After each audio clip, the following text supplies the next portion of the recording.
6 in 10 financial services workers fear the aftermath of Brexit will be the single biggest challenge the sector has to face over the next 12 months, according to a report published today. The survey of more than 500 financial services workers by content software firm Nuxeo also identified other potential threats on the horizon for 2020. Top concerns included cybersecurity threats and information and data breaches, 36%, physical branches closing down, 26%, the burden of increasing regulation, 24%, competition from big tech firms moving into financial services, 21%, and competition from new challenger banks, 20%. Read more. Financial services employees consistently overworked. Nearly 6 in 10 workers felt these challenges left their businesses vulnerable to losing customers over the next 12 months.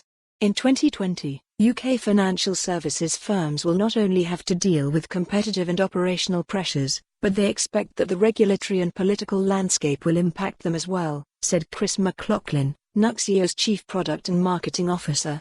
The firms that will succeed in this challenging environment will be those who focus on improving the customer experience, delivering innovative, new products and services, and embracing technologies that will modernize their operations in order to make all of this possible.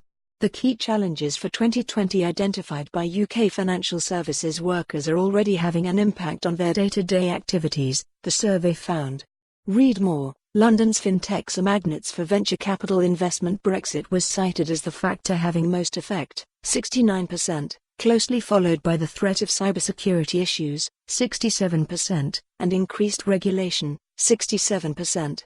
The research found differing levels of communication to staff on how the threats faced by financial services firms were being dealt with. The challenge of dealing with increased regulation had been communicated effectively to 72% of respondents, while 69% said the same about cybersecurity issues. However, 41% of those surveyed said their organization had not communicated well about its Brexit plans. 37% said communication about the threat of big tech firms had been inadequate, and 36% said communication about the threat from challenger banks was lacking. For more on this story, visit the news article link.